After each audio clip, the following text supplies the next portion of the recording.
ሰላም ጤና ይስጥልን የአሻም ተከታታዮች እንደምን አላችሁ? ለዛሬ ዕለተ ሐሙስ መጋቢት 18 ቀን 2017 ዓ.ም ያዝንላችሁ የአሻም የምሽት ዜናዎቻችን የሚያልፉበት ሰዓት ላይ ደርሰናል። በቅድሚያም ርዕሰ ጉዳዮቹን በማስተዋወቅ እንጀምራለን።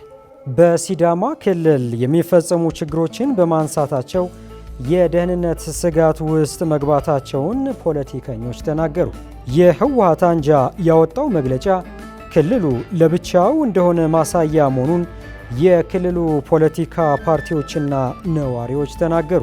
ተግባራዊ የተደረገው የደሞዝ ጭማሪ በተግባር እንዳልደረሳቸው የአማራ ክልል ገቢዎች ቢሮ ሰራተኞች ተናገሩ። በትግራይ በቂ የነዳጅ አቅርቦት እንደሌለ የክልሉ ንግድና ኤክስፖርት ኤጀንሲ አስታወቀ። ከውጭ ይህ ጊዜ ኔቶና ዩናይትድ ስቴትስ ለየብቻ የሚሄዱበት ጊዜ እንዳልሆነ ተገለጸ። ተመልካቾቻችን አስቀድመን ያስተዋወቅናቸው ርዕሰ ጉዳዮችን ጨምሮ እንደተለመደው የቢዝነስና የስፖርት ዜናዎቻችን ሰዓታቸው ጠብቀው ወደ እናንተ የሚደርሱ ይሆናል። እኔ የዕለቱ ተረኛ አሳላፊ ሙሐመድ ንጉስ አብዱ ከመላው የስቱዲዮ ባለሙያዎች ጋር በመሆን አብሬያችሁ ቆይታ አደርጋለሁ። አብራችሁን ቆዩ።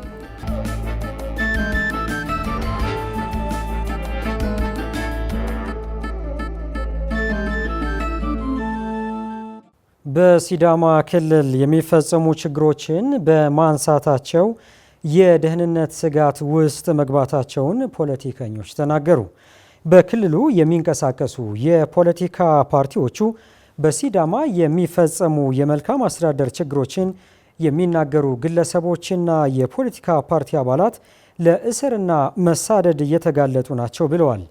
የክልሉ ፖለቲካ ፓርቲዎች የጋራ ምክር ቤት በበኩሉ ፓርቲዎቹ ቅሬታቸውን በጽሁፍም ሆነ በአካል አላስገቡም ብሏል። ፍራውል ኃይሉ ሲዳማ ክልል ውስጥ የሚንቀሳቀሱ ፓርቲዎች ክልል ውስጥ ከመልካም አስተዳደር ጋር ተያይዞ የሚፈጠሩ ችግሮችን በግልጽ በመናገር ችግሩ እንዲፈታ በሚጠይቁበት ወቅት ጥያቄያቸውን አቅጣጫ በማስቀየር ተጠያቂ የማድረግ ሙከራ መኖሩን ለአሻም ነግረዋታል። የፖለቲካ ፓርቲዎቹ ሀሳባቸውን በነጻነት የመግለጽ ሙሉ መብት ቢኖራቸውም ይህንን ህገ መንግስታዊ መብት በሚጥስ መልኩ ደህንነታቸው ስጋት ላይ መውደቁን የፖለቲካ ፓርቲዎቹ አክለዋል። በሲዳማ ክልል ከሚንቀሳቀሱ የፖለቲካ ፓርቲዎች መካከል ስማቸው እንዳይገለጽ የጠየቁ አንድ የፖለቲካ ፓርቲ አባል ከአሻም ጋር በነበራቸው ቆይታ የክልሉን ወቅታዊ ፖለቲካዊ ሁኔታ አብራርተዋል። ግጭት ውስጥ ስለከተተን በብዙ ነገር ተነጋግረን አንዳንድ መሆን ባለበት ነገር ላይ ደርሰናልና አሁን መልካም አስተዳደርን በሚመለከት እናንተ ትዘግባላችሁ። እነሱ ደግሞ እኛ የምናወራው ነገር ለሌላ ነገር እንደተናገርን አርጎ ስለሚናገሩ የኛ ይህነት በጣም ሊሰበር ባለመቻሉ ነው። ይሄን ከስጋት አኳያ ነው። ይሄን ደግሞ እኛ በሀገር ደረጃ ተነጋግረን ፓርቲዎች ያለው ነገር የማስረዳት የመግለጽ አስፈላጊውን ሁሉ የማቅረብ ስልጣንና ያው ህገ መንግስታዊ መብት እንደተሰጣቸው ጋር ተነጋግረን አንድ ብንደርስ ይሻላል የሚል ግምት አስቀምጠናልና አይነት ስጋት አለበት። መኖርም አልቻልንም። እንግዲህ በሀገሪቱ የሚሰራው ነገር እኮ አጠቃላይ ዲሞክራሲያዊ ስርዓት ነው ወይስ የሚለው እኮ በጣም እያነጋገረን ቆይቷል። ይሄ ስጋት አለብን። በክልሉ ውስጥ የሚፈጸሙ አንዳንድ የመልካም አስተዳደር ችግሮች ዙሪያ ግለሰቦችም ይሁኑ የፖለቲካ ፓርቲ አባላት በሚናገሩበት ወቅት ለእስር እየተጋለጡ መሆኑንም አባሉ ለአሻም አክለው ነግረዋታል። ሰውም ደግሞ ተምሮ በተለያየ ሁኔታ ራሱን እንግዲህ ኃላፊነቱን ጠብቆ እንዴት ታረጋላችሁ? እኛ ደግሞ በዛ መንፈስ በምንናገረው ራሽ በሀገሪቱ ውስጥ ለሌላ ነገር እንደምንናገር ይኸው ሰምተሽ እንደሆነ ሰሞኑኑ ከሲዳማ የወጣ ሰው ያየው ነገር በመናገሩ እሱ እየታደነ ሌሎች እስር ቤት ናቸው። ይሄ ስለሆነ አንዳንድ ነገሮችን ለእናንተም ስንሰጥ እኛ ደህንነታችንን ብንጠብቅ ይሻላል የሚል ነው ያለንና አሻም ይህንኑ ጉዳይ በተመለከተ የሲዳማ ክልል የፖለቲካ ፓርቲዎች የጋራ ምክር ቤት ሰብሳቢ ሆኑትን በለጠ ሲጌቦን አነጋግራለች። በክልሉ በአጠቃላይ 19 የሚሆኑ የፖለቲካ ፓርቲዎች መኖራቸውን አንስተው ከነዚህም ውስጥ 5ቱ ክልላዊ ፓርቲዎች ሲሆኑ 14ቱ ደግሞ ሀገራዊ ፓርቲዎች መሆናቸውን ገልጸዋል። በእነዚህ የፖለቲካ ፓርቲዎች እስካሁን በክልሉ ላይ የጎላ የመልካም አስተዳደርና የብልሹ አሰራር ችግሮች በጽሁፍ የሚሆን በአካል የቀረበለት ቅሬታ አለመኖሩን ለአሻም ተናግረው ሆኖም ግን በክልሉ ውስጥ ሙሉ በሙሉ የመልካም አስተዳደር ችግር የለም ማለት እንዳልሆነም ገልጸዋል። ያለነው አፍሪካ ውስጥ ነው። እንደዛውም አፍሪካ ኢትዮጵያ ውስጥ ነው። መልካም አስተዳደር ችግር ይኖራል። ግን እንዲህ ጎልቶ ህዝቡን አመሮ እንደዚህ ህዝቡ ተማሮ ወደ ሰላማዊ ሰልፍ እንደዚሁም በደብዳቤ በተለያየ ነገር ለፖለቲካ ፓርቲዎች ያቀረበ አንድም አካልም የለም። ማህበረሰብ እንደ ማህበረሰብ እኛ ለፖለቲካው ቅርብ ስለሆን ብዙ ፎልቶችን የማየት እድል እኛ አለን። ከተለያየ ሰዎች የተሻለ እኛ ነን። ለምን በቅርብ ርቀት ስለምንከታተል ቀጥሎም ተፎካካሪም ስለሆንን ቶችንም ማግኘት ለእኛም ሀሳብ መረጃም ለማጠናከር ብዙ ይሄ ኦቤስ ነው። እንደ ሲዳማ ክልል ያው ሲዳማ ክልል ላይ ብዙ የልማት ስራዎች አሉ። ማንከታቸው ነገር ጥሩ የመልካም አስተዳደር ችግሮች በዋናነት አሉ ብለን የምንጎላ አይደለም። ጎልቶ የሚወጣ አይደለም። የመልካም አስተዳደር ችግሮችን ለመቅረፍ የሚሄዱበት ርቀት ትልቅ ይበል የሚያሳይ ነው። የመልካም አስተዳደር ችግር ግን 100% ሲዳማ ክልል ላይ የለም የሚል እሳቤ ውስጥም የለም የሚል ድፍረት ውስጥ አልገባም። በፖለቲካ ፓርቲ አባላት የተነሱ ቅሬታዎችን ማለትም አባላቱ ስጋት ውስጥ እንደሆኑ ማስረጃ የሌላቸው መሆኑን ጠቅሰው ከዚህ ቀደም ከአባላት መዋጮ ጋር ተያይዞ የሚነሳ ነገር እንደነበረም አስታውሰዋል። በተለይም በብልጽግናና በሲዳማ አንድነት ዲሞክራሲ ድርጅት መካከል አንዳንድ አባላት በሁለት የፖለቲካ ማሊያ ሊጫወቱ የሚሞክሩ አባላት ላይ የተወሰደ እርምጃ ያለ መሆኑን አንስተው ከዚህ ውጪ ፓርቲዎች ላይ የሚደረግ ጫና አለመኖሩንም ገልጸዋል። የዞን የወረዳ አስተዳደሮችን ሁሉ እውነት እየታሰረ ነው እንዴ በሚል ትልቅ ፕሮግራም አድርገን ተወራውና እውነት እዛ መጥቶ ፓርቲዎች ሊቀመንበሮች ሁሉም ያወሩት ጋር አይገናኝም። አንደኛ በሁለት ፓርቲ ላይ ሆነ አለ፣ ብልጽግና ላይ ሆነ አለ፣ ሲያድድ ፓርቲ ላይ ሆነ አለ፣ ብልጽግና ላይ ሆነ አለ፣ የሲዳማ አንድነት ፓርቲ ላይ ሆነ አለ። መዋጮ ሲጠየቅ እኔ እዚህ ፓርቲ ነኝ ይላል። የብልጽግና አባል ላይ ሲሉት አይደለም ይላል። እዛ ደግሞ በዋናነት ብሩ ትንሽ ፋክት ምነግርሽ ነገር ብልጽግና እስከ 250 እስከ 300 እስከ 400 እንደ ፍቃደኝነት እስከ 1000 ብር የሚሄድበት ሁኔታዎች አሉ። ሌሎች ፓርቲ ደግሞ ከፍሉት በደረሰኝ 150 እና 200 ብር ነው። ለዛ እነሱ 200 እና 150 ለመክፈል 400 ብር ከመክፈል እዛ ፓርቲ ላይ ደቆርጡና ካርኔ ያሳያሉ። ሲታይ ደግሞ እንትናቸው ወረዳቸው ሲታይ ደግሞ ብልጽግናም ናቸው። በሁለት ቢላዋ የሚጫወት እንደ ፓርቲ እንደ ሲዳማ ክልል ያስቸገረን ነው። ይሄን ያደረጉት ደግሞ ክልላዊ ፓርቲዎች ናቸው በብዛት። ይሄን አይነት አካሄድ የሄዱበትን ሁኔታዎችን አቅጣጫ ሲዘን እንደዚህ አይነት ነገር በሁለት ፓርቲ ውስጥ መግባትም የማይቻልበት ሁኔታዎች እንዳሉ እንደዚህም ወንጀል እንደሆነ ስህተት እንደሆነ ተነጋግረን አስተካክለናል። ምክር ቤቱ በክልሉ የሚገኙ የፖለቲካ ፓርቲዎችን ደህንነት ለማስጠበቅና በክልሉ ያሉ ችግሮችና ሌሎች መስተካከል አለባቸው ብለው የሚያነሷቸው ሀሳቦች ላይ እንዲመክሩ እየሰራ መሆኑን የሲዳማ ክልል የፖለቲካ ፓርቲዎች የጋራ ምክር ቤት ሰብሳቢ የሆኑት በለጠ ሲጌቦ ከአሻም ጋር በነበራቸው ቆይታ ተናግረዋል። እንደ ጋራ ምክር ቤት የፖለቲካ ፓርቲዎችን ስመራ ግን የፖለቲካ ፓርቲዎችን ደህንነታቸው እንዲጠበቅ ማድረግ ግዴታምና ውዴታም ግዴታም አለብኝ። ለዛ በውዴታ ሳይሆን በግዴታ ነው የምሰራው። መርጠውኛል። የጋራው ምክር ቤት ደህንነታቸው ፓርቲዎች ሁሉም እኩል ሆነው ተከብረው ነጻነታቸውን ሁሉም የሚገልጹበትን ሚንስ ፕላትፎርም እንደ ሲዳማ ክልል እንዲፈጠር እየሰራን ያለንበት ሁኔታዎች አሉ። ሰብሳቢው በክልሉ የሚስተዋሉ አንዳንድ ያሏቸው ችግሮችን ለመፍታት ከሚመለከታቸው አካላት ጋር በጋራ እየሰራ ስለመሆኑም አብራርተዋል።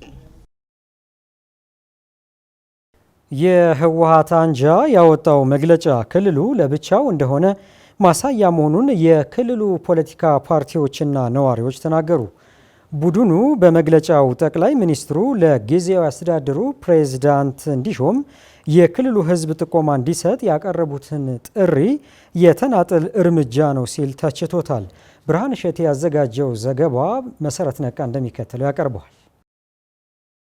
ህዝባዊ ወያነ ሓርነት ትግራይ ህወሓት ያወጣው መግለጫ ክልሉን የፓርቲው ብቻ እንደሆነ የሚያሳይ ነው ሲሉ ፖለቲከኞችና የክልሉ ነዋሪዎች ተችተዋል። ጠቅላይ ሚኒስትር አብይ አህመድ በትናንትናው ዕለት ለጊዜያዊ አስተዳደሩ ፕሬዝዳንትነት እንዲሾም የክልሉ ህዝብ ጥቆማ እንዲሰጥ ጥሪ ማቅረባቸው ይታወሳል። ይኸውን ጥሪ ተከትሎ መግለጫ ያወጣው የህወሓት አንጃ የጠቅላይ ሚኒስትሩን ጥሪ የተናጠለ እርምጃ ነው ሲል ተችቶታል። በጉዳዩ ላይ ከአሻም ጋር ቆይታ ያደረጉ የክልሉ ነዋሪዎችና በክልሉ ውስጥ የሚንቀሳቀሱ የፖለቲካ ፓርቲዎች የህወሓትን መግለጫ አግባብነት የጎደለው ነው ሲሉ ተችተዋል። ህወሓት የጊዜያዊ አስተዳደር ፕሬዝዳንትነት መምረጥ መብት አለኝ የሚለውን ህጋዊ መሰረት አላስቀመጠም ሲሉ የሳልሳይ ወያነ ትግራይ ፓርቲ ሊቀመንበር አሉላ ኃይሉ ላሻም ተናግረዋል። በማከልም ባለፉት 2 ዓመታት የነበረው የጊዜያዊ አስተዳደሩ እንዲደገም አንፈልግም ብለዋል። የፖለቲካ ፓርቲው ሲወድቅ አብሮ የሚወድቅ ጊዜያዊ አስተዳደር መመስረት የለበትም ያሉት አሉላ መንግስት የተናጠለ እርምጃ ለመውሰዱ ህወሓት የሚያቀርበው ህገ ደንብ የለም ሲሉም ተናግረዋል።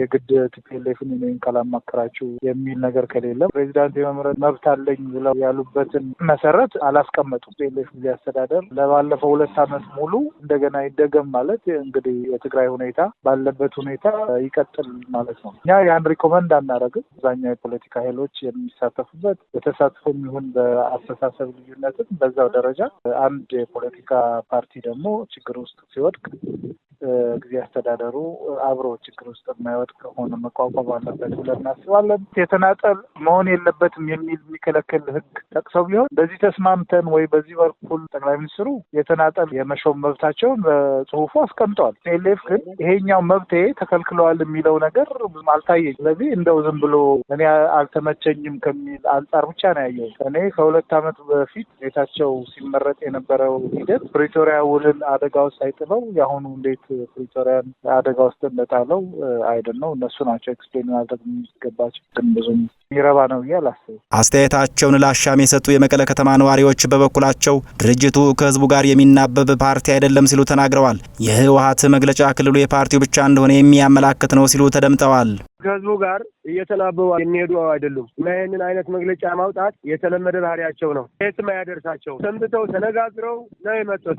ስለዚህ ይህንን ማህበረሰቡን ለማደናገር የሚሰሩት ስራ ነው። አሁን ዋናው ምን መሰለህ? ህዝቡ ላይ ያለው ሮሮ ማዳመጥ። ቲፒኤልኤፍ አልሞስት 20 ቀን ነው የቀረው መሰለኝ። 3 ወር አይደለም የተሰጠው። ይሄ አልሞቷ ተጋዳይ ነው እንጂ አሁን በፕሪቶሪያው ስምምነት ከመጀመሪያው ጀምሮ ሲተገበር ኖሮ ይህንን አያመጡም ነበረ።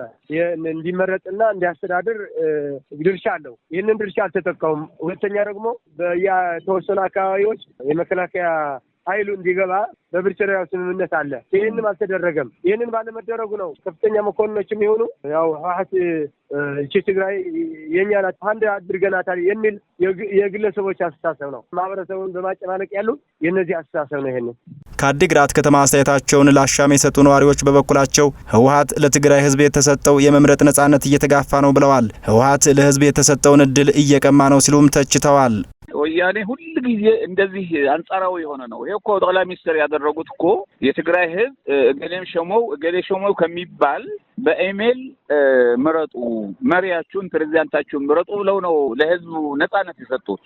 እነሱ ደግሞ በአንጻሩ ለምንድን ነው ብለው የማያገባቸው ጣጣ እየገቡ ነው ያሉት። እነሱ ያቺ ስልጣን ስለሚፈልጓት ብቻ ነው፣ ሌላ አይደለም። ስለዚህ ይሄ መናገራቸው በጣም ስህተት ነው ቲፒኤልኤፍ መግለጫ የሰጠው ማለት ነው። ስለዚህ የትግራይ ህዝብ አንድ ቀንም ዲሞክራሲ እንዳያገኝ የተደረገበት ሁኔታ ነው ያለው። አሁን እነሱ የሚፈልጉት ድሮ በ1967 የመሰረቱት የዛን ህግ ይዘው ነው እየሄዱ ያሉት። ይሄ ደግሞ የሚያዋጣ አይደለም እንጂ ጥሩ እድል ነበረ ለህዝቡ የተሰጠው ማለት ነው። እነሱ ደግሞ ለህዝብ መሰጠት አይፈልጉትም ነው። በትግራይ ክልል ህወሓትና በጊዜ አስተዳደሩ መካከል የተፈጠረው ክፍፍል ለክልሉ ህዝብ ጸጥታ ስጋት ሆኖ መቆየቱን አሻም ከነዋሪዎች አንደበት እየሰማች መዘገቧ ይታወሳል። ተግባራዊ የተደረገው የደሞዝ ጭማሪ በተግባር እንዳልደረሳቸው የአማራ ክልል ገቢዎች ቢሮ ሰራተኞች ተናገሩ። የክልሉ ገቢዎች ቢሮ በበኩሉ ክፍያውን ለመፈጸም የተሰራው ስራ ጊዜ ስለወሰደብኝ ሰራተኞቹ በትዕግስት እንዲጠብቁኝ አሳስባለሁ ብሏል። ብርሃን እሸቴ የአማራ ክልል ገቢዎች ቢሮ ሰራተኞች በሀገር አቀፍ ደረጃ ተግባራዊ የተደረገው አዲሱ የደመወዝ ማሻሻያ ተግባራዊ አልተደረገልንም ሲሉ ቅሬታቸውን ለአሻም ገልጸዋል። ሰራተኞቹ አሁንም ድረስ ጥያቄያቸው ምላሽ ባለማግኘቱ ችግር ውስጥ መሆናቸውን አብራርተዋል። የደመወዝ ጭማሪው ከነገ ዛሬ ከፍላቸዋል ከመባል ውጭ እስካሁን አልደረሰንም ሲሉ ተናግረዋል። እስከ የካቲት ድረስ ይደርሳቸዋል ተብለን ነበር ያሉት ቅሬታ አቅራቢዎቹ ይህ ዘገባ እስከተሰራበት መጋቢት 18 ቀን 2017 ዓ.ም ድረስ አልተከፈለንም ሲሉ ገልጸዋል። አሁን እንደ ሀገር የመንግስት ሰራተኛ እንደተጨመረ ይታወቃል። ነገር ግን የገቢዎች ተለይቶ ከጥቅምት 1 ጀምሮ እኛም አቤቱታ እናቀርባለን። ሳይመደም እንደውም አንዳንድ ሰዎች ሲጠይቁ ምንድነው እየተባለ ያለው አርፋችሁ ከሰራችሁ ስሩ ካለዛ በለዛ ትጠይቃላችሁ ነው የሚባለው። ከነጋዴውም ተገደለና መንግስትም እንደማንኛውም እንኳን እንዲህ ብሎ ዞር ብሎ ሳይል በምን አይነት መልኩ ነው የምንተዳደረው ሊጨመር ነው የሚባለው። ወሬው ግን የወሬ እንጂ አንድም ተግባር እስካሁን ማብራሪያ እንኳን የተላከልን የለም። የሁሉም ተከፍሎ አልቀረ አሁን የገቢዎች ብቻ ለምን ቀረ ስንልም እየሰጡና ያለው መልስ ይመጣል ነው የሚሉት። እኛ ደግሞ እስከመቼ እንደሆነ አናውቅም ጠብቅን። ክልሉ ጨርሻለሁ ምናምን አለ እስካሁን አልመጣልንም። እንግዲህ ያው በቅሬታ ላይ ነን ገና። እንደ ማንኛውም ሲቪል ሰርቫንት በምንም ይሁን በምንም እንዲከፈለን ነው የምንፈልገው። እስካሁን ግን እኛ እየጠበቅን እስከ የካቲት ምናምን ያልቃል ተባለ። አሁንም እስከ መጋቢት ደግሞ ተባል። አሁንም እስካሁን አልመጣልን። ዝም ብለን በተስፋ እየጠበቅን ያለንበት ሁኔታ ነው። ሰራተኞቹ በክልሉ ያሉ ሌሎች ባለሙያዎች ክፍያ ተፈጽሞ የኛ ብቻ ነው የቀረው ብለዋል። ጥያቄ በሚያነሱ ግለሰቦች ላይ እርምጃ ይወሰድባቸዋል የሚል ማስፈራሪያ እየደረሰባቸው እንደሆነም አክለው ገልጸዋል። ጠብቁ እየተባልን መልስ አጣን ያሉት አቤቱታ አቅራቢዎቹ በዚህ ቀን እንከፍላቸዋለን ብለው ትክክለኛ ቀኑን አልነገሩንም ሲሉ የተሰማቸውን ውዝግብ አብራርተዋል። የአማራ ክልል ገቢዎች ሙሉ ለሙሉ የሌላው ሲቪል ሰርቫንት አዲስ ደሞዝ ጭማሪው መጥቶ አሁን ታህሳስ ላይ ነው የመጣው ባኩ ጋር ባንድ ላይ እኛ ግን እስካሁን በቃ ጠብቁ ይባላል። ምንም መፍትሄም አልተሰጠም። አሁንማ ወደ መጨረሻው ጭራሽ ጥያቄ ማጠይቁ የሚባል ነገር ወደዛ ወደ ባህር ዳር በደንብ የሚጠይቋቸው አሉ። ጠብቁ፣ ዝም ብላችሁ ተረጋግታችሁ ስራ ስሩ፣ ካሁን በኋላም እንደው ጥያቄ የሚያነሳም ሁሉ ስታሰራ እርምጃ ይወሰድበታል ምናምን እያሉ ማስፈራሪያ ያደርሱባቸዋል። እኛ ዞን ነው የምንጠይቀው፣ ገና አልመጣልንም ደብዳቤ እኛም ነው የሚሉ ዛቻ የሚደርስብናል። እንደዛ እየሆንን እየሰራንም ያው ጥቅሙን ተከፋይ ያልሆንንም እስካሁን በጣም ችግር ላይ ነን። በሀገራዊ ጭማሪው የመንግስት ሰራተኞች ኑሮ ማሻሻያ ተጨምሯል። ገቢዎች ግን እስካሁን አልተጨመረንም። ዛሬ ይሉናል፣ ነገ ይሉናል፣ ነገ ወደ ይላሉ። በቃ ይኸው በስስት አለን። ይሄን ደግሞ ብንጠይቅም በቃ ዝም በሉ ነው እንጂ እስካሁን መልስ አጣን። ስንጠይቅ በቃ ተረጋጉ ይጨመራል ይላሉ፣ ነገ ይላሉ። በቃ እንደዚያ ነው እንጂ በዚህ ቀን ይጨመራል እንደዚህ ነው ምናምን የሚል ነገር የለም። ዞኑንም ጠይቀናል፣ ክልል ድረስ ተጠይቋል። ግን ዛሬ ነገ ነው የሚለው እንጂ መልስ አልተገኘም። ከክልሉ ገቢዎች ቢሮ ሰራተኞች የተነሳውን ቅሬታ በመያዝ አሻም ምላሽ የጠየቀቻቸው የአማራ ክልል ገቢዎች ቢሮ ግብር ትምህርትና ኮሚኒኬሽን ዳይሬክተር ታዘባቸው ጣሴ ክፍያውን ለመፈጸም የተሰራው ስራ ጊዜ ስለወሰደ ነው የዘገየው ብለዋል። በአሁኑ ወቅት ክፍያው በፍጥነት እንዲፈጸም ጥረት እየተደረገ ነው ያሉት ታዘባቸው ሰራተኞቹ በትዕግስት እንዲጠብቁ አሳስበዋል። የደሞዝና የጥቅማ ጥቅም ጉዳይ እየተሰራ ስለሆነ ራሱን የቻለ ለመስራት የወሰደው ጊዜ ያለ ፈጣን ብሎ ወደ ሰራተኞች እጅ እንዲገባ ጥረት እየተደረገ ነው ያለ። አሁን ግን ያው ሰው ዘግይቶበት ቀደም ብሎ ውሳኔ ለመወሰን ምናምን የወሰደው ጊዜ ስለነበር አሁን ደግሞ ክቡር ርዕሰ መስተዳድሩ ከገለጹት በኋላ የወሰደውን የተወሰነ ጊዜ ሰው ብዙ ኮምፎርት አልተሰማውም። ነገር ግን በትዕግስት መጠባበቅ ነው የሚገባ። ምክንያቱም እየተሰራ ነው። የውሳኔ የክልሉ መንግስት ውሳኔውን አሳውቋል። ስለዚህ ከቆየው ጊዜ ስለማይበልጥ ሰው በትዕግስት መጠበቅ ይገባዋል። ገቢዎች በራሱ ስለሆነ የሚተዳደር ሲቪል ሰርቪስ አይደለም። ስለዚህ ቀደም ብሎ ነው እንደምታውቀው የክልላችን ነባራዊ ሁኔታ በጣም አስቸጋሪ ነው የነበረ። አሁን ይወሰናል ሲባል የተቋሙ ለራሱ ስለሆነ ጊዜ ወስዶ ቆየ። አሁን ግን የክልሉ መንግስት ምላሽ ሰጥቶታል። አሁን ወደ እጅ መግባት ያለ መግባት ጉዳይ ካልሆነ በስተቀር ኦልሞስት ያለቀ ጉዳይ ነው። ዳይሬክተሩ አክለውም የአማራ ክልል አሁን ካለበት ነባራዊ ሁኔታ አንጻር እንደዚህ አይነት ውሳኔዎችን ለማሳለፍ አስቸጋሪ አድርጎታል ብለዋል። ክፍያው መቼ ይፈጸማል ስንል የጠየቅናቸው ታዘባቸው ቀኑን በእርግጠኝነት መናገር እንደማይችሉ ለአሻም ተናግረዋል። እንደምታውቀው የክልሉ መንግስት አሁን ያለበት ነባራዊ ሁኔታ ቁጭ ብሎ በተረጋጋ ሁኔታ የሚወስንበት ሁኔታ አይደለም። ያ በአገር አቀፍ የተወሰነው ውሳኔ ሌላ ጉዳይ ነው። ምክንያቱም እሱ ቀደም ብሎ ጥናት ተደርጎ ምናምን የተወሰነ ነው። ይሄ ከሆነ በኋላ የሚወሰን የሚለው ጥሩ ግፊት ተደርጎ የሚመለከታቸው አካላት በተረጋጋ ጊዜ ውሳኔ እንዲሰጡበት የተደረገበት ሁኔታ ስላለ አሁን ባይወሰን ኑሮ ግፊቱ ተገቢ ይሆን ነበር። አሁን ግን ተወስኗል።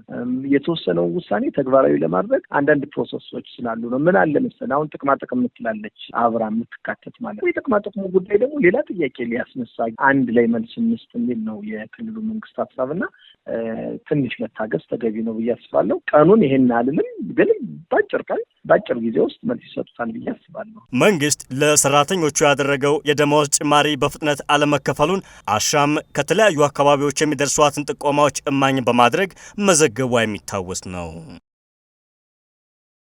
በትግራይ በቂ የነዳጅ አቅርቦት እንደሌለ የክልሉ ንግድና ኤክስፖርት ኤጀንሲ አስታወቀ። የነዳጅና ኢነርጂ ባለስልጣን በበኩሉ ከክልሉ ተጨማሪ የነዳጅ ጥያቄ አልቀረበልኝም ብሏል። መስከረም አዲሱ ተጨማሪ አላት።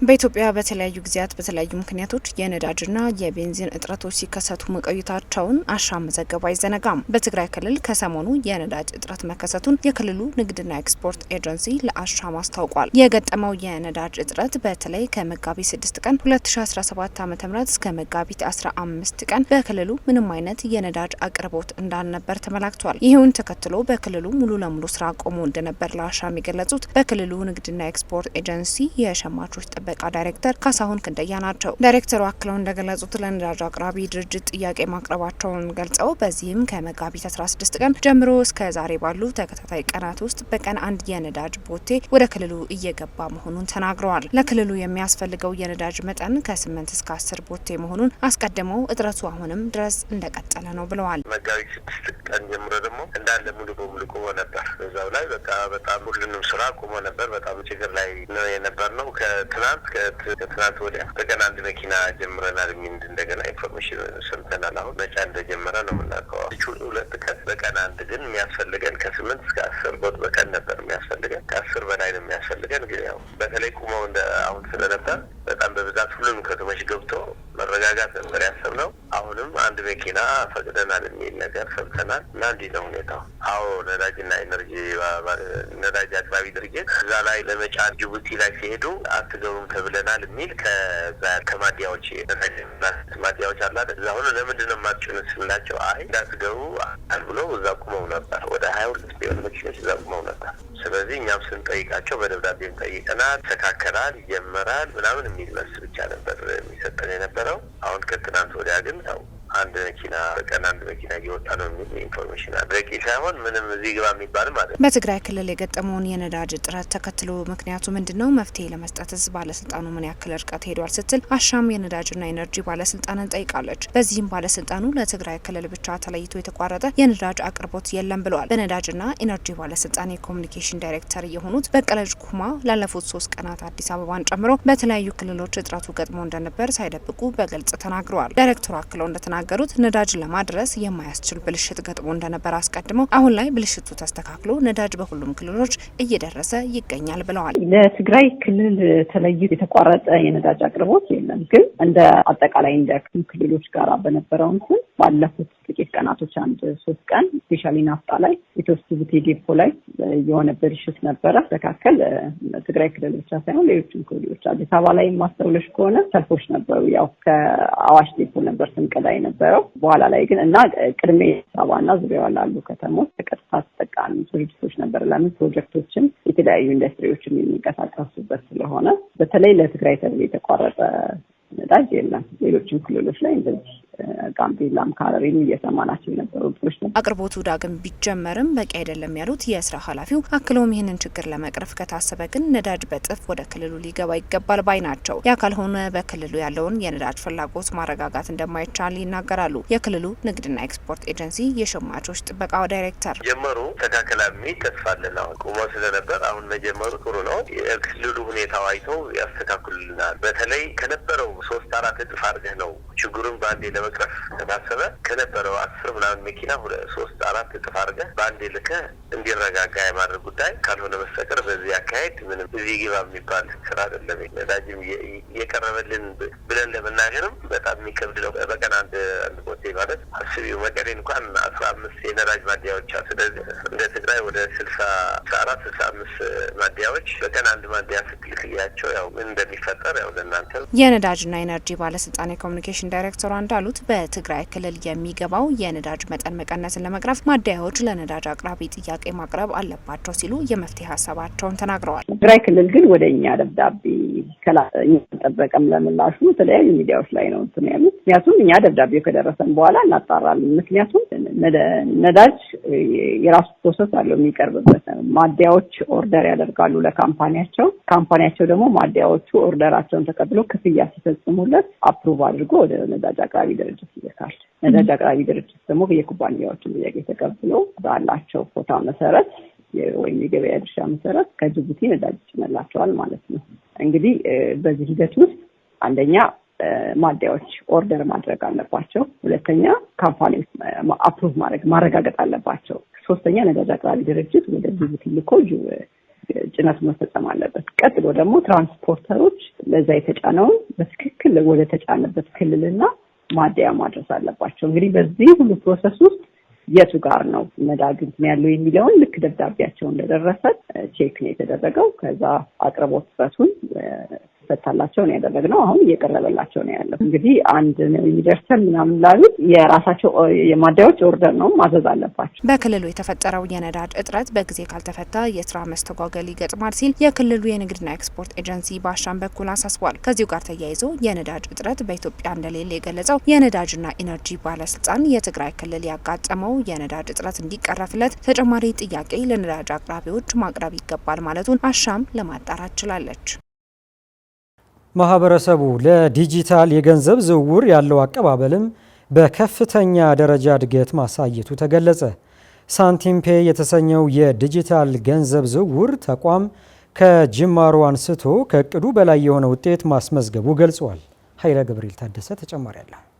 በዓለም አቀፍ ደረጃ ቴክኖሎጂ በከፍተኛ ደረጃ ሚናውን እያሳደገ የመጣ ዘርፍ ነው። በከፍተኛ ሁኔታም ስራዎችን በቀላሉና ቀልጣፋ በሆነ መንገድ መስራት እንዲቻል እያደረገ ይገኛል። ከነዚህም ውስጥ ደግሞ ባህላዊ ከሆነው የገንዘብ ዝውውር ወደ አጭርና ቀልጣፋ ሂደት የቀየረው የዲጂታል ገንዘብ ዝውውር ተጠቃሽ ነው። በዚህ መሰረት ሰዎች በሚፈልጉት ጊዜና ቦታ በየትኛውም ሁኔታ በሚያስብል መልኩ ገንዘብን እንዲልኩ፣ እንዲቀበሉ፣ ክፍያን እንዲፈጽሙ ያስችላል። በሀገራችንም ከቅርብ ጊዜያት ወዲህ ተቀባይነትን እያገኘና እየተስፋፋ የመጣው ይህ የዲጂታል ገንዘብ ዝውውር ከፍተኛ ቁጥር ያላቸው ተጠቃሚዎችን እያገኘ ይገኛል። ከነዚህም የዲጂታል ገንዘብ ዝውውርን ከሚሰጡ ድርጅቶች መካከል ደግሞ ሳንቲም ፔይ በቀዳሚነት የሚነሳው ነው። ድርጅቱ ጅማሮውን ያደረገው ከ2 ዓመታት በፊት ሲሆን አሁን ላይ ከፍተኛ ቁጥር ያላቸው ተጠቃሚዎችን ማፍራት መቻሉን የድርጅቱ ኪ አካውንት ማናጀር ቅድስት አያሌው ተናግረዋል። ከጀመርን አሁን 2 ዓመት አልፎናል። በዚህ ውስጥ በጣም ድራስቲካል እድገት ነው ያለን። በጣም ካሰብነው በላይ ነው፣ ከእቅዳችን በላይ ነው እየሄድን ያለ ነው። ይህንን ስንል የመጀመሪያው ያው የሚለካው ባለን መርቻንት ነው፣ በሱ ቁጥር ነው። እሱን በጣም ከታርጌቱ በላይ ሄድ ነው። ከዛ በላይ ደግሞ በየጊዜው ላውንች የምናደርጋቸው ፕሮዳክቶች አሉ። ይህ ማለት አንዱን ስናቀርብ ላውንች ስናደርግ ተቀባይነቱ በጣም ትልቅ ነው። ዋናው ሀሳቡ ፔመንት ሲስተሙን ማቅለል ነው። ያው ሞቷችንን በጣም ቀላል ነው የሚለው። ስለዚህ ከጀመርን 2 ዓመት ሆኖናል። በጣም ብዙ ፓርትነሮች፣ በጣም ብዙ መርቻንቶች እንዲሁም ደግሞ ካሰብነው በላይ በጣም ብዙ ፕሮዳክቶች አሉ ላውንች ያደረግናቸው። በተጨማሪም ሳንቲም ፔይ በዋናነት የገንዘብ ዝውውርን ቀላል በማድረግ በተለያዩ መንገዶች ለአገልግሎቱ ተጠቃሚዎች ስራቸውን ቀላል ማድረግ መቻል ዓላማው እንዳደረገም ገልጸዋል። ሳንቲም ፔይ ለተለያዩ ነጋዴዎች እንዲሁም ደግሞ ለተጠቃሚዎች በተለያዩ ፕሮዳክቶች ነው ይህንን ሲምለስ የሆነ ፔመንት ፕሮቫይድ የምናደርገው። ይህንን ስናደርግ ማንኛውም ሰው ከየትኛውም ቦታ መክፈል እንዲችል፣ ተቀባዩ ሰው ደግሞ አንድ አካውንት ላይ ተቀብሎ ገንዘቡን በቀላሉ መቀበል እንዲችልና ነጋዴዎችም ትኩረታቸው ዋናው ሀሳባቸው ንግዳቸው ላይ ስራቸው ላይ እንዲሆን ያንን ሄዴክ እኛ ቴክኦቨር እንድናደርግላቸው ነው ትልቁ ሀሳብ። እንደ ማህበረሰብ ተጠቃሚዎችን ለማስፋፋትና ያለውን ተቀባይነት ለማሳደግ በሚያደርጉት እንቅስቃሴ ወቅት በቀላሉ የሚቀበሉና አዲስ ከመሆኑ አንጻር ደግሞ ጥርጣሬ የሚያድርበት የማህበረሰብ ክፍል መኖሩን፣ ሆኖም ግን አሁን ላይ በከፍተኛ ሁኔታ መሻሻሎች መኖራቸውም ተገልጿል። 2 አይነት ማህበረሰብ አለ። አንደኛው በጣም አዲስ ነገርን ለመሞከር ሬዲ የሆነ ምንም ፍርሃት የሌለበት የሴኩሪቲ ኢሹ የለውም ብሎ ካሰበ ኢንጌጅ ያደርጋል። በዛ ተቀብሎ ገንዘቡን ለማስተላለፍ በጣም ቀላል ነው። አንዳንዱ ደግሞ ይህ በፎልስ ኢንፎርሜሽን ድራይቭ የሚደረግ ፍርሃት ያለበት ሰው አለ፣ እንደ ማህበረሰብ ማለት ነው። አንዳንዴ ደግሞ ነገሩ ያሳምነውን ራሱ አዲስ ነገር ስለሆነ ብቻ ፍርስትሬሽን ይኖራል። እንደዚህ አይነት 2 ማህበረሰብ ገጥሞናል። ግን እንደ ኢትዮጵያ ደግሞ ላይክ የሚያመዝነው አዲስ ነገር ለመሞከር ያለው አሁን ናዌዴስ ደግሞ በጣም እየተሻሻለ ነው። እኛ 2 ዓመት ሆኖናል። መጀመሪያ ዓመት የነበረን ኤክስፔሪየንስ እና አሁን ላይ ያለው አንድ አይደለም። አሁን ላይ ሰዎች ራሳቸው እየደወሉ ፔመንቱን እንድናመጣላቸው እንደዚህ አይነት አፕሮቾች ተቀይሯል። በጣም ሁለቱም አለ። ሁለቱንም ሰርቭ እያደረግን ነው እኛ። አክለውም ሳንቲም ፔይ በሀገር አቀፍ ደረጃ በተግዳሮትነት የሚነሱትን ችግሮች እንደ ጥሩ አጋጣሚ በመጠቀም ለችግሮቹ መፍትሄን የማግኘት ስራዎችን እየሰራና ውጤታማ እየሆነ እንደሚገኝም ተናግረዋል። ሳንቲም ፔይ ተመራጭ እንዲሆን የሚያደርገውን በተመለከተም ሁሉም ባንኮች በቀላሉ የሚያስተሳስር ዓለም አቀፍ ዝውውሮችን ማድረግ የሚያስችልና ለአጠቃቀም ቀላል እንዲሁም የገንዘቡን እንቅስቃሴ በቀላሉ መከታተል የሚያስችለው መሆኑን ተናግረዋል። ስፔሲፊካሊ አንድ ፕሮዳክታችንን ብናየው ኪዋር ኮዱን ብናየው ሁሉም ባንኮች ኪዋር ኮድ አላቸው ናዌዴይስ። ግን ከባንኩ ደንበኛ ብቻ ነው መቀበል የሚችለው ነጋዴው ማለት ነው። ስለዚህ የነጋዴውና የካስተመሩ የተገልጋዩ አካውንት አንድ ላይ መሆን አለበት። ወይ ደግሞ አዘር ባንክ ትራንስፈር ተጠቅሞ ነው ትራንስፈር የሚያደርገው። የሳንቲም ፔይ ሁሉንም ፔመንት ሶሉሽኖች ሁሉንም ያሉትን ባንኮች ዋሌቶች በአንድ የያዘ ነው። ሶ ጀስት በስልክ ካሜራ ብቻ ስካን በማድረግ እነዛን ኦፕሽኖች ተጠቅሞ መክፈል ይችላል። በተጨማሪ ደግሞ ኢንተርናሽናል ፔመንቶቹ እንዳለ ሆኖ ግን ሜይንሊ ደግሞ ቅድም እንዳልኩ መርቻንቶቹን መንከባከብ ነው ዋናው ስራችን። ስለዚህ አሁን ላይ ችግሩ ገንዘብን መክፈል አይደለም። የተከፈለው ሰው ገንዘቡን ማየት ይፈልጋል፣ የት እንዳለ ማወቅ ይፈልጋል። በዛው ነው አሁን በጣም ፍራውድ እየበዛ ያለው፣ ብዙ መታለሎች እየመጡ ያሉት ማለት ነው። ስለዚህ ተጠቃሚው ነጋዴው ደግሞ ገንዘቡን የሚከታተልበት የተለያዩ ፖርታሎች አሉ። ስለዚህ አንድ ነጋዴ እዛ ላይ ገንዘብህ ገብቶልሃል ሲባል እዛው ነው የሚያየው፣ ኢንስታንት የሆነ ነው። ሶ ሜንሊ እነዚህ ነገሮች ዩኒክ ያደርጉታል። ለመጠቀም በጣም ቀላል ነው፣ ከዩዘርም ሳይድ ከመርቻንትም ሳይድ ሆኖ ማለት ነው። የአገልግሎት ክፍያን በተመለከተ እንደ አገልግሎቱ የሚለያይ ሲሆን ዝቅተኛ ስለመሆኑም ነው የገለጹት። ደህንነትን በተመለከተ ደግሞ ለተጠቃሚዎች በተለያዩ መንገዶች እውቅናን ከመፍጠር ጀምሮ ጥቃቶች እንዳይፈጸሙ የቅድመ መከላከል ስራዎችን እንደሚሰሩ ገልጸው ሆኖም ግን የሚያጋጥሙ ከሆነ የ24 ሰዓት ድጋፍ የሚሰጡ ባለሙያዎች መኖራቸውንና ችግሮቹን ወዲያውኑ መፍታት እንደሚቻል ተናግረዋል። ከ4 ሚሊዮን ብር በላይ ወጪ በማውጣት አቅመ ደካሞችን እያገዘ እንደሚገኝ የሲርለና በጎ አድራጎት ድርጅት አስታወቀ። ድርጅቱ በበጎ ተግባራት የሚከወኑ መልካም ስራዎች የማንኛውም ህብረተሰብ ችግር ሊቀርፉ እንደሚችሉ አመላክቷል። ተጨማሪ አለ። በመስጠት የሚጎናጸፉት እርካታ ወደር የለውም። አንዳንዶች በመስጠት የሚገኝ ደስታ ልኬታው የከፍታ ጣራ ይደርሳል ይላሉ። ሀገርና ወገንን ለመርዳት መነሳት፣ በራስ ተነሳሽነት ለበጎ ዓላማ መትጋት ትልቅነት እንደሆነም ይገለጻል። በጎ ተግባርም የማህበረሰቡን የተለያዩ ችግሮች መቅረፊያ አንዱ መንገድ እንደሆነም ይነገርለት። ዘምዘም ሙሐመድ ይባላል። በሲርለና በጎ አድራጎት ድርጅት ውስጥ ተመዝግበው አገልግሎት እያገኙ የሚገኙ እናት ናቸው። ባለቤታቸው በሞት ከማጣታቸው በፊት የተሻለ ኑሮ ይኖሩ እንደነበር ለአሻም ያጫወቷት ዘምዘም አሁን ላይ ግን ነገሮች ሁሉ ተቀያይረው በሲርለና በጎ አድራጎት ድርጅት ውስጥ ገብተው የሚያስፈልጋቸውን ሁሉ እያገኙ ይገኛሉ። አልሐምዱሊላህ ድሮስ ባለቤታችን አለው እሳቸው ሰርቶ ልጆቹ ሲያሳድጋሉ ነበር። በዚህ ለመና ሳልወጠንም እኔስ ቅቤ አይቤ ምናምን ወደ ሶነኝ ነግዳሉ ነበር። በዛ ይሄ በአደጋ መኪና ተጋልጬ እሳቸው ሞቱብኝ። እሳቸው ከሞቱብኝ በቃ መጥቼ ወደ እሳቸው ሸሻው። እሳቸው ከሸሻው በቃ እናት በላይ ሆኖብኝ ያዙኝ። እንደ እናት ያዙኝ። ጸባያችሁስ እንደ እናት በላይ እንደ ልጅ በላይ ያዙኝ። አልሐምዱሊላህ እዚህ በፊት በላይስ አልሐምዱሊላህ ይሻለናል። በጣም ወላሂ በጣም ይሻለናል። በደቡብ ኢትዮጵያ ክልል በቤሩ ከተማ የተወለዱትና አሁን ላይ ኑሯቸው በአዲስ አበባ ያደረጉት ሌላኛዋ ከአሻም ጋር ቆይታ ያደረጉት ሽቱ አብደላህ ወላጆቿ በሞት ካጣች በኋላ ኑሮ የከበዳት ይቹ የ3 ልጆች እናት በሰው ጥቆማ ወደ ተቋሙ እንደመጣች ትናገራለች። የዛሬ 5 ዓመት ነው ጉበቱ ምናምን እንትን ብሎ የዛሬ 5 ዓመት ሞተ። ያው እዚች ታናሽ አለች 5 ዓመቷ ነው። እሱ የሞተ ጊዜ አራስ ነበርኩ። 3 ወሬ ነበር። ያው እስካሁን ስራ አልሰራም። አንዳንድ ሰዎች እየረዱኝ ነበር የምኖረው። አሁን እዚህ ኡስታዝ ጋር ከመጣሁ በዘንድሮ ነው የመጣው። እንዳለ መላቅም ነበር። ሰፈር ውስጥ አንዷ ጠቁመኝ። ከዛ መስከረም ላይ መጣሁ። ማስረጃ ምናምን ያሰራልኝ ያሰርቼ መጣሁ። ወዲያው ተቀበሉ። በ2011 ዓመተ ምህረት የተመሰረተው የሲርለና በጎ አድራጎት ድርጅት በውስጡ በርካታ የሚባል አያሌ ስራዎችን እየሰራ እንደሚገኝ የተቋሙ መስራችና ዋና ስራ አስኪያጅ ኑሩ ቱርኪ በዝርዝር ለአሻም ነግረዋታል። እንግዲህ የሲርለና የበጎ አድራጎት ድርጅት ከተመሰረተ 2011 ጀምሮ ከዛ በፊት ለ2 ዓመት በተለያየ መልኩ በለውጥ እንስራ የልማትና መርዳጃ ድር የሚሰራ ነበር። 2011 ላይ ደግሞ የሲርለና የበጎ አድራጎት ድርጅት ብለን ከፍተናል። የሲርለና የበጎ አድራጎት ድርጅት ማለት ያው አግራልን ነው፣ አረብኛ ቃል ነው። ቀለል አድርገልን አግራልን፣ ባሰብነው መንገድ ጥሩ አድርገልን የሚል ነው።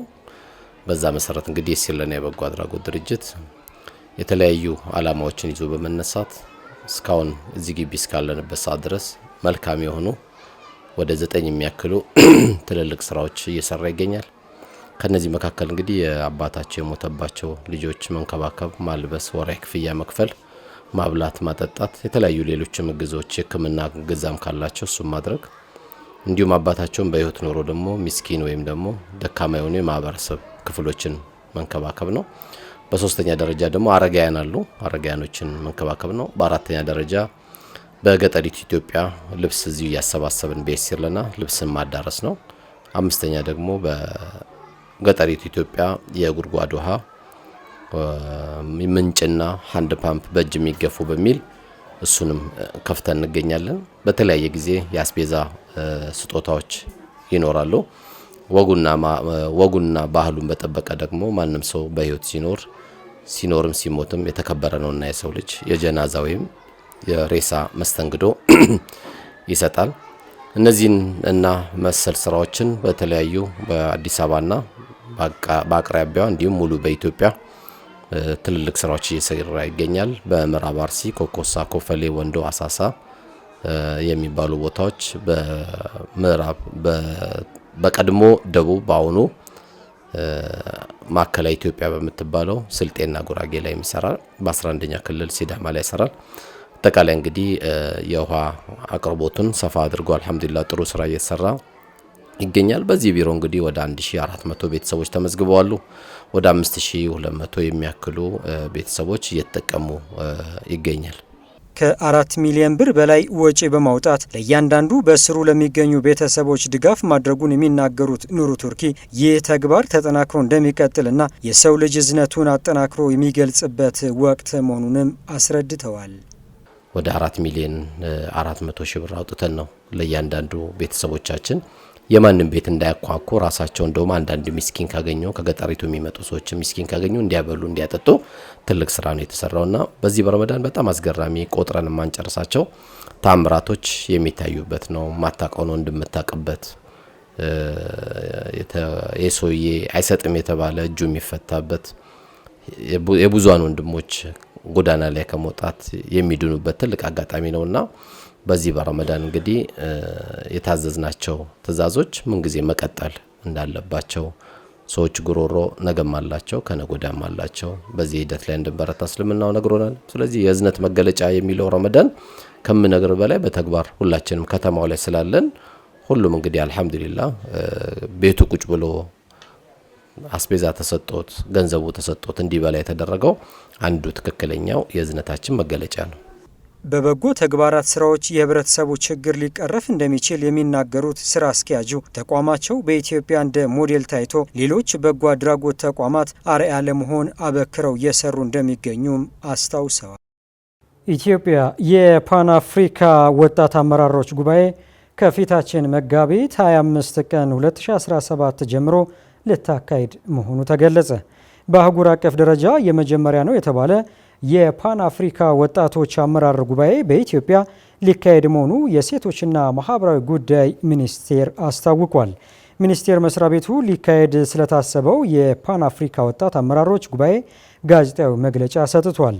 በመግለጫውም በአህጉሪቷም ሆነ በኢትዮጵያ የሚካሄደው ሁሉን አቀፍ የለውጥ እንቅስቃሴ ውስጥ ወጣቶች አይቲኬ ሚና እንዳላቸው ተገልጿል። የሴቶችና ማህበራዊ ጉዳይ ሚኒስትሯ ኤርጎጌ ተስፋዬ ወጣቶችም ሆኑ አህጉሪቷ እያጋጠሟት ያሉትን ማህበራዊና ኢኮኖሚያዊ ፖለቲካዊ ተግዳሮቶች በብቃት ለመፍታት ብሎም የበለጸገች አፍሪካን ለመፍጠር በአጀንዳ 2063 የተቀመጠው ርዕይ እውን እንዲሆን ወጣቶች ትልቅ አቅም እንዳላቸው ገልጸዋል። ለአፍሪካ ችግሮች አፍሪካዊ መፍትሄ በማበጀት ረገድ የፓን አፍሪካኒዝም እንቅስቃሴ ጉልህ ስፍራ እንዳለው የጠቀሱት ሚኒስትሯ ኢትዮጵያ ለፓን አፍሪካኒዝም መስዋዕትነት መክፈሏንና የነጻነት ተምሳሌት መሆኗን አክለዋል። ጉባኤው ወጣት መሪዎቿ በችግሮቻቸውና መፍትሄው ዙሪያ በጋራ ተገናኝተው በነጻነት የሚመክሩበት፣ ልምድና ተሞክሮቻቸው የሚለዋወጡበት፣ አጋርነትን የሚያጠናክሩበት፣ የአህጉሪቱን ዕጣ ፈንታ በሚወሰኑ አንኳር ጉዳዮች ላይ የቀጣይ አቅጣጫ የሚያስቀምጡበትና አፈጻጸሙን የሚገመገሙበት እንደሚሆንም የተመላከተ ሲሆን ጉባኤው ከፊታችን መጋቢት 25 ጀምሮ ለተከታታይ 2 ቀናት በአድዋ ድል መታሰቢያ አዳራሽ እንደሚከናወንም ተነግሯል።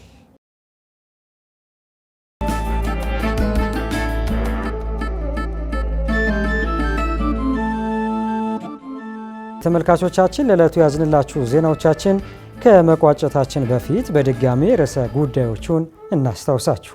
በሲዳማ ክልል የሚፈጸሙ ችግሮችን በማንሳታቸው የደህንነት ስጋት ውስጥ መግባታቸውን ፖለቲከኞች ተናገሩ። የህወሓት አንጃ ያወጣው መግለጫ ክልሉ ለብቻው እንደሆነ ማሳያ መሆኑን የክልሉ ፖለቲካ ፓርቲዎችና ነዋሪዎች ተናገሩ። ተግባራዊ የተደረገው የደሞዝ ጭማሪ በተግባር እንዳልደረሳቸው የአማራ ክልል ገቢዎች ቢሮ ሰራተኞች ተናገሩ። በትግራይ በቂ የነዳጅ አቅርቦት እንደሌለ የክልሉ ንግድና ኤክስፖርት ኤጀንሲ አስታወቀ። ከውጭ ይህ ጊዜ ኔቶና ዩናይትድ ስቴትስ ለየብቻ የሚሄዱበት ጊዜ እንዳልሆነ ተገለጸ። ተመልካቾቻችን ከአሻም ቴሌቪዥን የሚተላለፉላችሁ ዜናዎቻችን እንዲሁም ደግሞ ወቅታዊ ፕሮግራሞቻችን ለመከታተል የዩቲዩብ፣ የቲክቶክ፣ የቴሌግራም እንዲሁም ደግሞ የፌስቡክ ገጾቻችን መከታተል እንደምትችሉ በዚሁ አጋጣሚ መልእክታችን ማስተላለፍ እንፈልጋለን። ከቀሪ ፕሮግራሞቻችን ጋር ደግሞ መልካም ቆይታ እንዲሆንላችሁ እንመኛለን። አሻም ለሁላችን!